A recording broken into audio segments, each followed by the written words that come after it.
What up YouTube, Nathan Heightz here. Thanks for tuning in today, guys. Now, when you're learning Spanish, one of the hardest things you'll have to overcome is learning the verb conjugations. For an English speaker learning Spanish, we simply struggle with this, guys, and I understand. I've been there, I've done that, because in English we simply do not conjugate verbs like they do in Spanish. In English we would say something like I walk, you walk, they walk, we walk, and he or she walks, right? So there's only one slight conjugation. We just added that S to the end of that walk.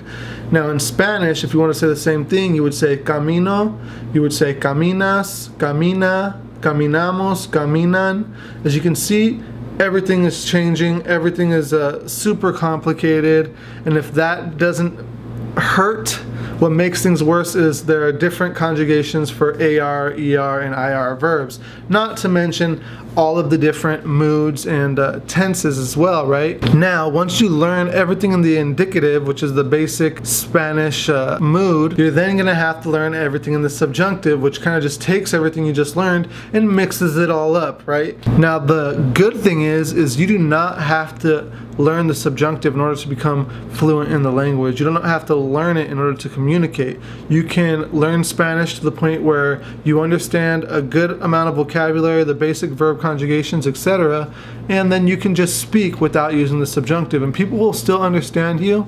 People will know you're making a mistake, and people will know you're not a native speaker, which they'll probably know no matter what anyways, but they will just know that something is missing from your Spanish language studies. But it definitely simplifies things because you can get communicating a lot earlier, much before you finish the entire grammar book that you have, right? The bad thing about this is that if you don't learn the subjunctive, or you get caught in the trap of not learning it, you will miss out on probably the one aspect of Spanish which makes it the most beautiful, right?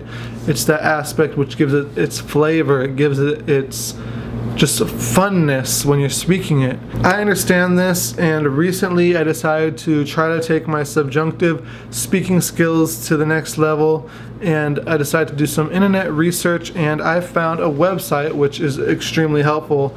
It's filled with drills, it has a wide variety of different verb usages, and I want to share it with you guys. Now before I share it, I want you guys all to know that I'm not sponsored by this website in any way, shape, or form. They have not contacted me ever, I have not contacted them ever, and it's just a tool that I think is very helpful.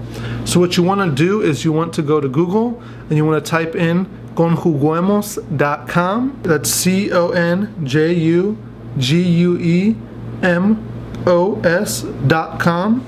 Verb conjugations.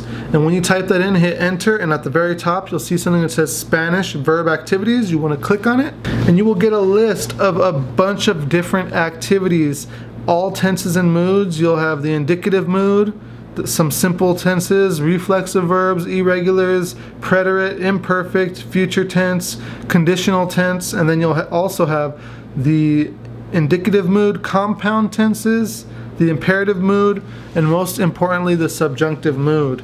Now if you click on any of these links, there should be a list of 1 to 32.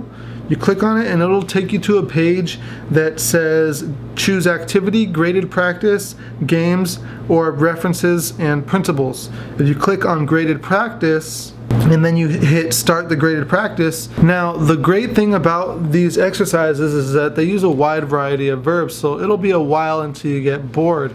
And honestly, I found these exercises extremely helpful in taking my subjunctive mood usage to the next level, and I think you guys will definitely find it helpful as well. So go ahead and head over to this website and let me know what you think. This is a great resource for people trying to improve their usage of the subjunctive. And if you enjoyed it, give this video a like and go ahead and subscribe to my channel for more videos weekly, sometimes daily.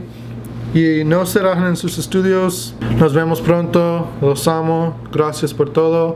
Y cuídense. Y paz.